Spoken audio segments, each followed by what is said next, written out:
when I talk about the future of patent litigation, I talk about the unitary patent, which maybe some of you have heard about, which is very heavily discussed in Europe these days. The unitary patent and the unitary patent system. 他要跟大家介绍统一专利制度跟统一专利法庭。So this will be something that is about to arrive in maybe the next year. So let's see how it is today. If today you want to enforce a patent in Europe, you will need to enforce a national patent. There is no European patent as such. 那如果你要实施你的专利权，那你必须从国家进入国家阶段以后获得许可才能开始。You might be asking yourself why there's no European patent, because there is an EP patent, but this, as a lot of you will know, is a bundle patent, so it means there is a unitary application process, but once the patent is granted, it falls into its national parts, so you will have a German, a UK, a Dutch patent, and so on and so forth. 那虽然你说你申请了欧洲专利，但是它还是跟 PCT 一样，你得进入国家阶段，然后真正落实以后才能实施你的专利权。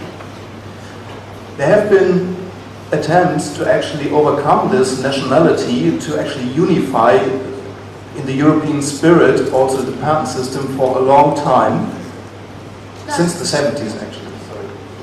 其实统一专利制这个事情从1970年就开始有这个想法，但是一直到最近才即将落实。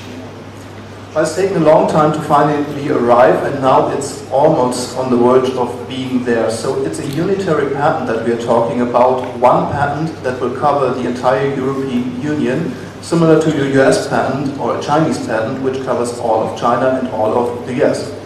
那新的制度就会像美国专利、中国专利一样，它就是欧洲就是一个专利。This actually, my colleague Dr. Lucke will talk about in some more detail, or at least give you an idea of what this new patent will look like. I'm a bit more concerned, being a patent litigator myself, about this new court system, which will at the same time arrive, an entirely new court structure in Europe. 那关于统一专利制度，等一下陆克博士会讲，那他要比较强调在新制度下面的诉讼。So this is really exciting, actually, and I'm glad you're all here to listen to this, because this is really something that we haven't had in Europe for a long time. That we have something which hasn't been there before, a really new court system that will give us additional opportunities, additional things to handle patent litigation when it is there, and this is where we get started now. 那新的制度启动之后呢，整个法院的这个诉讼的程序跟法院的层级也都会不一样了。So let's see how this has evolved. I'm not going back to the 1970s and the attempts to make it work, but in 2013 there was a UPC agreement signed by 25 EU member states. So it has been set into force at that time by an agreement by these member states. 那其实在这个他说呢，这个统一专利的这个协议其实很早，在2013年2月19号就25个欧盟的会员都已经同意签署了。There has been a lot of discussion about a lot of issues. There have even been suits being filed by, for example, let's look at Spain. Spain has said, well, our language is not so important in the system, so we might want to attack this system. It hasn't worked.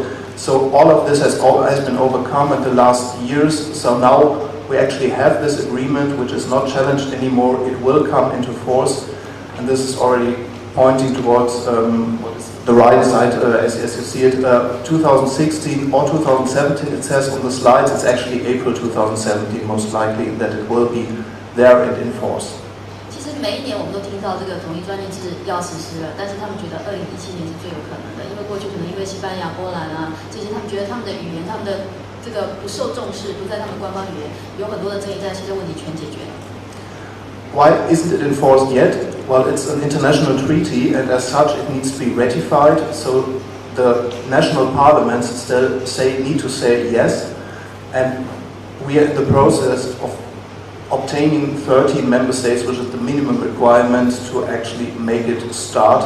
But it looks like in April 2017 this will be the case.